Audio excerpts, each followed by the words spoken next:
Hello বন্ধুরা, আবার একটা নতুন ভিডিও নিয়ে আমি আপনাদের সামনে চলে এসেছি। আজকে যে ভিডিওটা দেখাবো খুবই গুরুত্বপূর্ণ ভিডিও। আজকে যে ভিডিওটা হতে চলেছে যে একজন পুরুষ 3-4টে বিয়ে করতে পারে, কিন্তু একজন মহিলা 4-5টা বিয়ে করতে পারবে না। তার কারণ এই ভিডিওর মাধ্যমে আমরা জানবো যে কি কারণে, কি ঘটনা, সমস্ত কিছু ডক্টর জাকির নায়েকের কাছ থেকে জানবো। আমি এলিয়ানা, অমুসলিম, পেশায় একজন শিক্ষক। আপনাকে এই সুন্দর লেকচারের জন্য অনেক ধন্যবাদ। আমার একটা প্রশ্ন আছে। আমার মনে হয়েছে মুসলিম পুরুষদের একাধিক বিয়ে করাটা অনৈতিক আর অশ্লীল। আপনি এ ব্যাপারে কি বলবেন? আমি এ ব্যাপারে কারণটা জানি, তবে এখানে আপনার দৃষ্টিভঙ্গিটা জানতে চাচ্ছি। আর যদি কখনো খ্রিস্টান ধর্ম আর ইসলাম ধর্ম একত্রিত হয়, আমার মতে মুসলিমদের একজন স্ত্রী থাকাই উচিত। বোন, খুব সুন্দর প্রশ্ন করেছেন, খুবই কমন প্রশ্ন, খুবই গুরুত্বপূর্ণ প্রশ্ন। আপনি বললেন যে আপনার কাছে মনে হয় মুসলিম পুরুষদের একাধিক বিয়ে করাটা হচ্ছে একটা অনৈতিক কাজ, আর আপনি বললেন যে খ্রিস্টান এবং মুসলিমরা যদি কখনো একতাবদ্ধ হয় তাহলে খুব ভালো হবে। আমিও সেটাই করতে চাই। তো একতাবদ্ধ হবে সত্যের উপর ভিত্তি করে, মিথ্যার উপর নয়। কোরআন হচ্ছে এই পৃথিবীর বুকে একমাত্র ধর্মগ্রন্থ যেটা বলছে মাত্র একটা বিয়ে করো। পৃথিবীতে আর কোনো ধর্মগ্রন্থ খুঁজে পাবেন না, হোক সেটা বাইবেল অথবা ধরেন রামায়ণ অথবা মহাভারত কিংবা বেদ, কোরআন বাদে আর কেউ বলছে না মাত্র একটা বিয়ে করো। হিন্দু ধর্মগ্রন্থ পড়লে দেখতে পাবেন, যদি হিন্দু ধর্মগ্রন্থ পড়ে দেখেন রামায়ণ, সেখানে শ্রীরামের বাবা রাজা দশরথ, তার একাধিক স্ত্রী ছিল। এরপর মহাভারত পড়লে দেখবেন শ্রীকৃষ্ণ, তার কতজন স্ত্রী ছিল? 4 জন, 10 জন, 1000 জন, তার ছিল 16,108 জন স্ত্রী। এরপর বাইবেল পড়েন, বাইবেল পড়লে দেখবেন সুলাইমানের 700 জন স্ত্রী ছিল। বাইবেলের কথা অনুযায়ী ইব্রাহিমের 3 জন স্ত্রী ছিল। তাহলে বাইবেলের কথা অনুযায়ী, ইহুদি আর খ্রিস্টান ধর্ম অনুযায়ী একজন পুরুষ যত খুশি বিয়ে করতে পারে, 4, 5, 10, 1000, কোনো সীমা পরিসীমা নেই। ইসলাম একটা সীমা বেঁধে দিয়েছে। কোরআন বলছে সূরা নিসা অধ্যায় নম্বর 4 আয়াত নম্বর 3, তোমার পছন্দের নারীদের বিয়ে করো 2, 3 বা 4 জনকে, তবে যদি সুবিচার করতে না পারো তাহলে একটা বিয়ে করো। হিন্দু ধর্ম অনুযায়ী, খ্রিস্টান ধর্ম অনুযায়ী একজন পুরুষ যতজন নারীকে ইচ্ছে বিয়ে করতে পারে, 1 জন, 5 জন, 10 জন, 20 জন, 1000 জন, 10,000, কোনো সীমা নেই। ইসলাম বলছে পছন্দের নারীদের বিয়ে করো 2, 3 বা 4 জন, তবে সুবিচার করতে না পারলে মাত্র একটা বিয়ে করো। তাহলে ইসলাম বলছে সুবিচার করতে পারলে একাধিক বিয়ে করবেন, তা না হলে করবেন না, আর সুবিচার করতে পারলে সর্বোচ্চ 4 জন।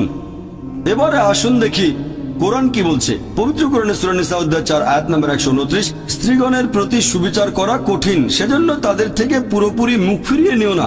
অনেকের মনে এরকম ভুল ধারণা আছে যে ইসলামে 4 জন স্ত্রী থাকা বাধ্যতামূলক। এটা বাধ্যতামূলক না, একাধিক স্ত্রী রাখার ব্যাপারটা ঐচ্ছিক ব্যাপার, এটা মুবাহ।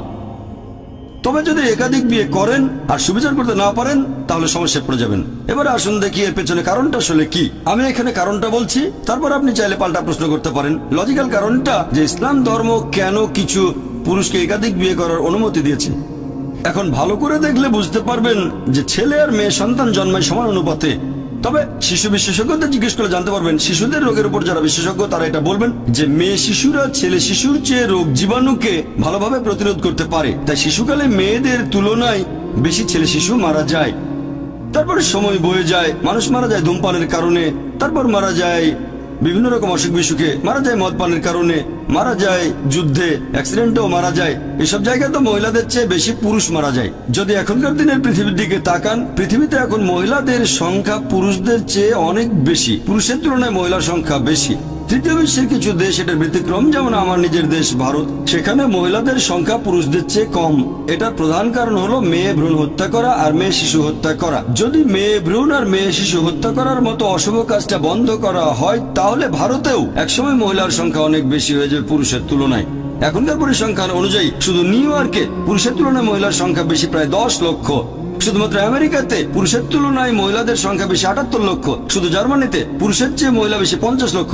শুধু যুক্তরাজ্যে পুরুষের তুলনায় মহিলা বেশি 40 লাখ। শুধু রাশিয়ায় পুরুষের চেয়ে মহিলা বেশি 90 লাখ। আর এটা আল্লাহ শুধু ভালো জানেন পুরো পৃথিবীতে পুরুষের তুলনায় মহিলার সংখ্যা কতজন বেশি। আর ধরেন তর্কের খাতিরে আপনার কথা মেনে নিলাম যে একজন পুরুষ মাত্র একজন মহিলাকে বিয়ে করবে।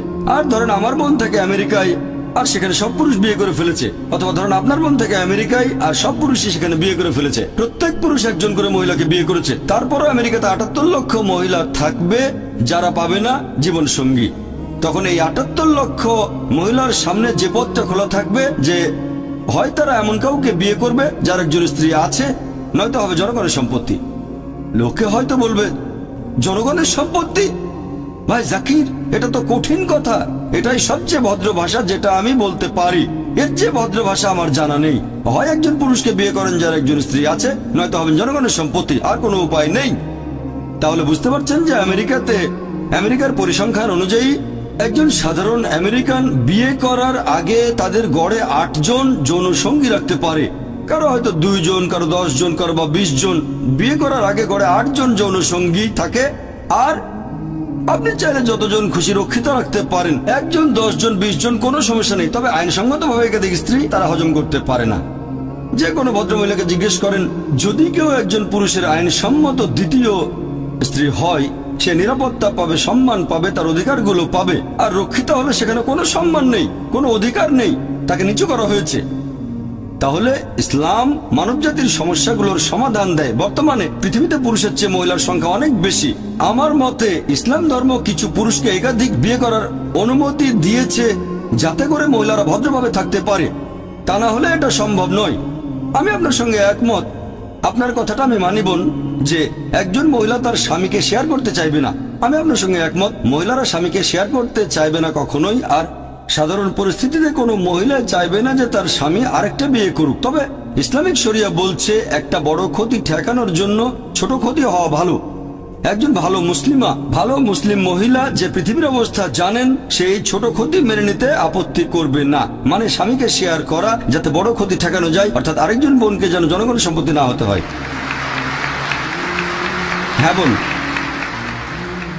আর কিছু বলবেন? আমি এটাকে অনৈতিক বলছি, কারণ যে মহিলার একাধিক পুরুষ সঙ্গী থাকে সে একজন খারাপ মহিলা, কিন্তু একজন পুরুষের একাধিক স্ত্রী থাকলে সেখানে কোনো সমস্যা নেই, তাই না? এই প্রশ্নটা খুব সুন্দর বোন। আপনি প্রশ্ন করলেন যে কোন পুরুষের একাধিক স্ত্রী থাকলে সে কি ভালো মানুষ? না, একজন পুরুষের একাধিক স্ত্রী থাকলে কোনো সমস্যা নেই, তবে একাধিক স্ত্রী থাকলেও সে খারাপ হতে পারে। যেমন ধরেন আমেরিকায় কারো রক্ষিতা আছে হয়তো 4 জন, 5 জন অথবা 10 জন, এমনকি ভারতেও সে একজন ভালো লোক না। তবে সে যদি হয় আইনসম্মত স্ত্রী, যদি সে বিয়ে করে, বিয়ের সময় তাকে প্রাপ্য অধিকারগুলো দেওয়া হবে, মোহর দেওয়া হবে, একই সময় সুবিচার করা হবে, তাহলে সে ভালো মানুষ। তবে আপনার পাল্টা প্রশ্ন যে মহিলারা কেন একাধিক পুরুষকে বিয়ে করতে পারে না, ঠিক এটাই তো আপনার প্রশ্ন, যে মহিলারা কেন একাধিক বিয়ে করতে পারে না। তো আসলে আমি বলতে চাচ্ছি, যদি মহিলাদের সংখ্যা কমে যায় আর পুরুষের সংখ্যা বেড়ে যায়, তাহলে একজন মহিলার 2-3 জন স্বামী থাকতে পারে। সুন্দর প্রশ্ন করেছেন, যে যদি এরকম হয় তবে আল্লাহ সুবহানাহু ওয়া তাআলা আমাদের সৃষ্টিকর্তা, তিনি অনেক ভালো জানেন আমাদের চেয়ে, তিনি আমাদের স্রষ্টা। এখানে কারণটা হচ্ছে আল্লাহ মহিলাদের শক্ত করে বানিয়েছেন। মহিলারা মেডিকেলি পুরুষের চেয়ে অনেক বেশি শক্ত, এটা কি জানেন? আমি একজন মেডিকেল ডাক্তার। মেডিকেলি মহিলারা পুরুষের চেয়ে অনেক বেশি দিন বাঁচে। আমরা ভাবে পুরুষের শক্তি বেশি, শরীরের জোরটা একটু বেশি, তবে মেডিকেলি মহিলাদের শক্তি বেশি, মহিলারা অনেক দিন বেশি বাঁচে। মহিলাদের গড়ায়ু পুরুষের আয়ুর চেয়ে কয়েক বছর বেশি, শিশুকালও মেয়েরা তুলনায় কম মারা যায়। এবার আপনার প্রশ্নটা নিয়ে বলি, যে ইসলাম পুরুষদের অনুমতি দিয়েছে তারা একাধিক বিয়ে করতে পারে, কিন্তু এখানে মহিলাদের একাধিক বিয়ের অনুমতি দেওয়া হয়নি কেন? কারণটা হচ্ছে একজন পুরুষের যদি একাধিক স্ত্রী থাকে, যদি সন্তান জন্ম নেয়, আপনি সহজেই বুঝতে পারবেন সেই সন্তানের বাবাকে আর মাকে। তবে একজন মহিলার যদি একাধিক স্বামী থাকে, যদি সন্তান জন্ম নেয়, তাহলে মাকে খুঁজে পাবেন, বাবাকে বের করতে পারবেন না।